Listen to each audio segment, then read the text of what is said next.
काकोरी को अंजाम देने के लिए कुल 10 लोगों की एक छोटी लेकिन बेहतरीन टीम तैयार हो रही थी। इस समय की सबसे बड़ी परेशानी यही थी कि ये सब जंग के लिए तैयार हो रहे थे, लेकिन हर कोई दिशा और दशा से अपरिचित था। उन सब के दिमाग में सिर्फ एक ही बात थी कि किसी भी हाल में हमें काकोरी ट्रेन को लूटकर अपनी आजादी की मशाल में चिंगारियां भरनी है।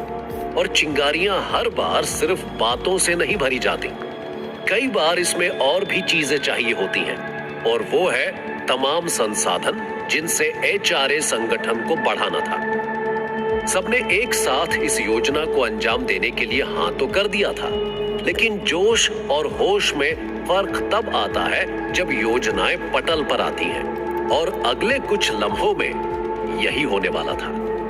अशफाक, बिस्मिल और चंद्रशेखर ने योजना के लिए सबको पास बिठाया और अपनी रणनीति बतानी शुरू की। वो वहीं जमीन पर ही एक छोटी सी छड़ी के सहारे किसी ट्रेंड योद्धा की तरह अपनी योजना बता रहे थे। अब से कुछ ही दिन बाद यानी 9 अगस्त को हम अपने काम को अंजाम देंगे। 8 डाउन पैसेंजर ट्रेन सहारनपुर से लखनऊ की ओर सरकारी खजाना लेकर जाएगी, और क्योंकि उनके बीच में काकोरी ही ऐसी जगह है जहां उसकी रफ्तार बाकी जगहों के मुकाबले कुछ कम होगी, इसलिए हम इस ट्रेन में जा रहे खजाने को काकोरी में ही लूटेंगे। इसमें दादा, मैंने भी इस जगह के बारे में थोड़ी तैयारी की है। जिस रास्ते से ये रेल निकलेगी, इसके आसपास काफी दूर तक कोई घर नहीं है, पूरा इलाका जंगल ही जंगल है। इसमें अंधेरा भी होगा, तो हम लोग यहां से लूट के बाद आसानी से निकल पाएंगे।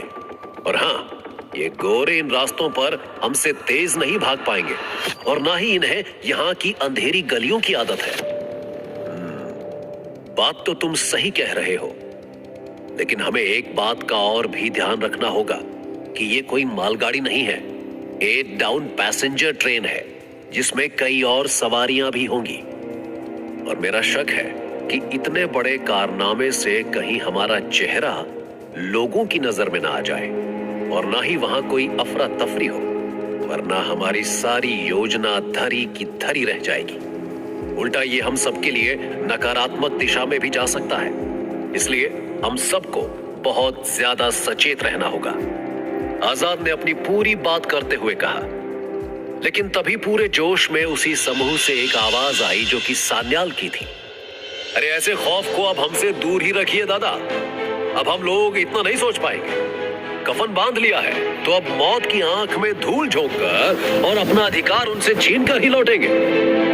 ये सुन वहां बैठे सभी क्रांतिकारियों के अंदर एक जोश भर गया, और उसी जोश में बिस्मिल भी बोले, दादा एक बात तो तय है कि अब भारत माँ के वक्ष स्थलों पर इन विदेशियों का तांडव बिल्कुल ना होगा, और इतिहास इसकी गवाही भी देगा। और अगर इस पूरे प्रकरण में मैं मर भी जाऊं तो भी मैं दोबारा जन्म लूंगा और अपनी इस मातृभूमि का उद्धार करूंगा। ये कहते हुए उनकी आंखों में जोश और कुछ कर गुजरने की चाह के आंसू भर आए, लेकिन इसे देखते ही सबने उनके कंधे पर हिम्मत भरा हाथ रखा और बोले, अब ऐसी नौबत नहीं आएगी, क्योंकि एक बार हमने इस घटना को अंजाम दे दिया तो अगले कई दिन तक अपने संगठन के पास ना तो धन की कमी रहेगी, ना ही हथियारों की, और ना ही ऐसी योजनाओं की। और ये कहते हुए सब लोग वापस योजना को समझने के लिए आजाद की ओर देखकर बोले, माफ कीजिएगा, हम कुछ पल के लिए आजादी के ख्वाबों में बह गए थे, लेकिन अब आप अपनी योजना को आगे समझाइए। आजाद ने हाँ में सिर हिलाया और आंखों को इस कदर मूंद कर इशारा किया मानो वो जानते थे कि ऐसी योजनाओं में जोश और दुश्मन के प्रति क्रूर नफरत ही आपको अपनी योजना पर चलने की ताकत दे सकता है। आजाद ने फिर बताना शुरू किया, सरकारी खजाने को शाहजहांपुर में लोड किया जाएगा। हो सकता है ये सब कुछ हमारे सामने ही हो, इसलिए चौकन्ना रहना है। ट्रेन में एकदम साधारण लोगों की तरह ही सफर करना है, वो भी 3rd क्लास में। और हाँ, एक बात याद रहे, किसी भी हाल में हमारी कोशिश यही रहनी चाहिए कि किसी बेगुनाह को हमारे इस काम से एक खरोंच तक न आए। कल या कुछ दिनों में ही ये घटना एक राष्ट्रीय स्तर की घटना बन ही जाएगी, इसलिए हमें किसी भी हाल में इसे बहुत गोपनीय ढंग से अंजाम देना होगा। मैं तो कहूंगा कि बनारस की गलियां जैसे हर छोर पर बंद हो जाती हैं, वैसे ही हमें खुद को इन्हीं गलियों में अगली सूचना तक गायब कर लेना होगा। जिस प्रकार चंद्रशेखर अपनी पूरी योजना को समझा रहे थे, उसे देखकर बिस्मिल और अशफाक मुस्कुरा दिए, जिसे देख आजाद ने पूछ ही लिया, मैंने कुछ गलत कहा क्या जो आप लोग यूं मुस्कुरा रहे हैं?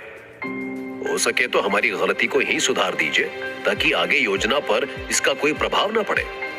ये सुनकर अशफाक आजाद के पास आए और उनके कंधे पर हाथ रखकर उन्हीं के पास बैठ गए और कुछ देर सोचकर फिर मुस्कुराते हुए बोले, फख्र है हमें आप पर।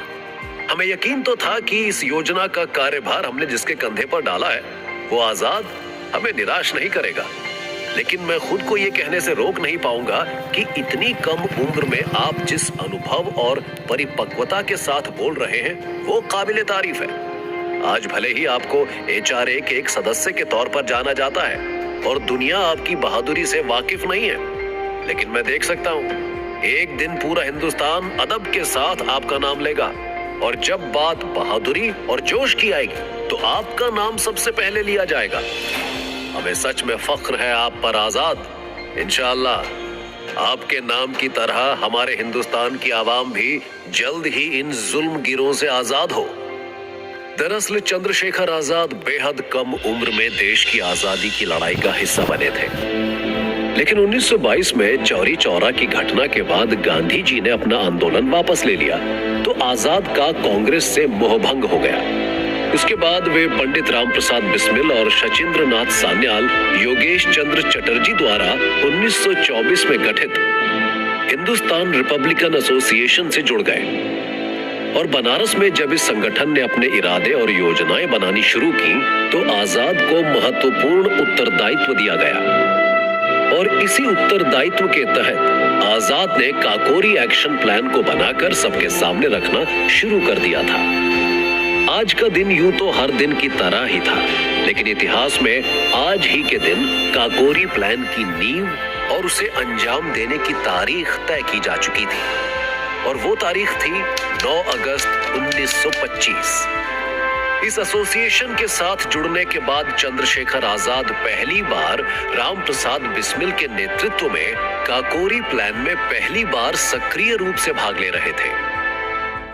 थोड़ी देर में लगभग पूरी योजना का एक खाका तैयार हो चुका था। सबको उनकी निजी जिम्मेदारियां बता दी गई थीं और उन्होंने कुछ अपनी जिम्मेदारियां भी तय कर ली थीं।